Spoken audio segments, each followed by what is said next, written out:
Morning everybody. Well, that's the end of summer, so sorry about that. We've had a few days decent weather here in Croydon. I was very fortunate to be playing in Rye last week, and although it was bucketing down with rain when I was driving down there, by the time we went out and to play on Thursday and again on Friday, the sun was out, hardly any wind, not a cloud in the sky, so beautiful. I did come back and play here on Sunday. Unfortunately, our opponents in the Captain and Pro had to drop out because one of them was away, so I ended up playing with Whiskey, which is nice to rekindle the partnership, and we managed a last green victory over our opposition, which was great. But it was nice to play, but I played really early, and as a result of that I didn't do a speech in the 19th, and to be honest, I'm hoping that these speeches I'm doing to camera in Pin High are more than a better substitute for that traditional Sunday 1:30 speech to a few people. So there was no speech last Sunday, and then on Monday I went down to Churston in Devon to play in a drinks industry match, and again beautiful sunshine, wearing shorts for the first time of the year. So I promise you there is some summer out there. It just hasn't quite hit South Croydon yet, but keep the faith. And apologies to Adrian Wardle, who we had originally planned to make the presentation for the trophy he won last year. We were planning to do it the Sunday just gone, but again we had to postpone that. But Adrian, if you're listening, I promise you we will get to that presentation at some stage in the not too distant future. And on the subject of competitions, this summer's competition's now underway, so please sign up, please get your games played as quickly as you can.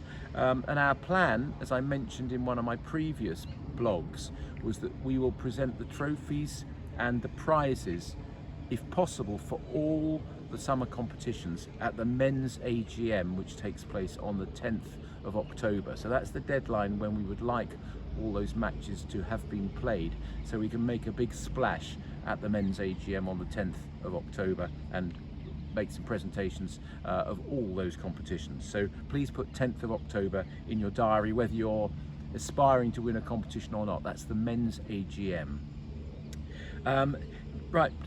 Peter Bright has done a great job organising the sweepstake for the PGA, and the results are in, and thankfully I was one of the winners, which was nice because I had Bryson DeChambeau. But I'm going to be making a donation to the Captain's Charity from my winnings, so just no pressure on anybody else, but if you happen to have won even a £5 in that sweepstake, do please consider donating it back to the Captain's Charity. That would be really very well appreciated, and thank you if you're going to do that.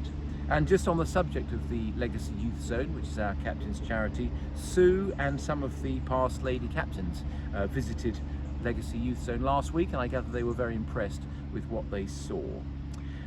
Gala week is really almost upon us. We're 2.5 weeks away.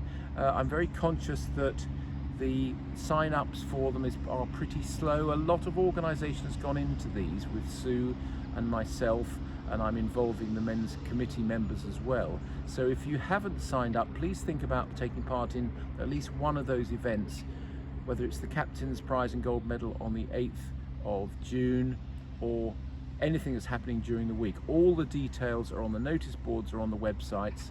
Yesterday I personally ordered, and I paid for as well, trophies for every event that's happening during Gala week.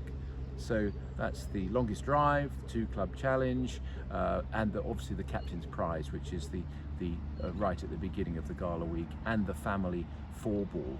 So all the planning is in place. We just need people to basically sign up to do it, and it should be a really fun week.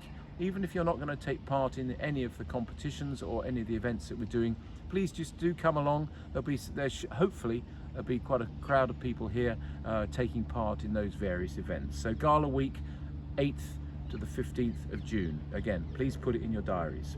A lot of organisation gone into it, and I'm meeting Sue on Friday to make sure that we've got all the details covered off. And finally, next week, the car park work is happening. So this is resurfacing, remarking the car park. This is the 29th and 30th of May. It will create some disruption, we know that, but we also know it's got to be done. I paddled through a huge great puddle on my way here this morning. So we know that work's got to be done. So please, if you are playing on the 29th and 30th, it's not a particularly busy couple of days for the club. So that's why we've organised it, or Steve's organised it for these 2 days. But please, if you are coming to the club and you're coming by car and you won't be able to park in the car park.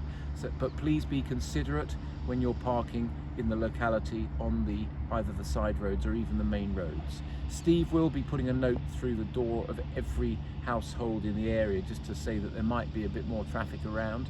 So it's 2 days of work which needs to be done, but please be considerate if you need to park outside anybody's house, particularly mine. So, but that work's going to be done on the 29th and 30th. So that's it from me. As you can see, not playing golf today. It's spitting with rain. There's a past captain's match today, which I'm not able to play in because I've got a bit of work that I need to do. But I'll be playing Captain and Pro on Sunday and very much hope that we'll have some decent weather. So until I see you again, have a good week. Cheers.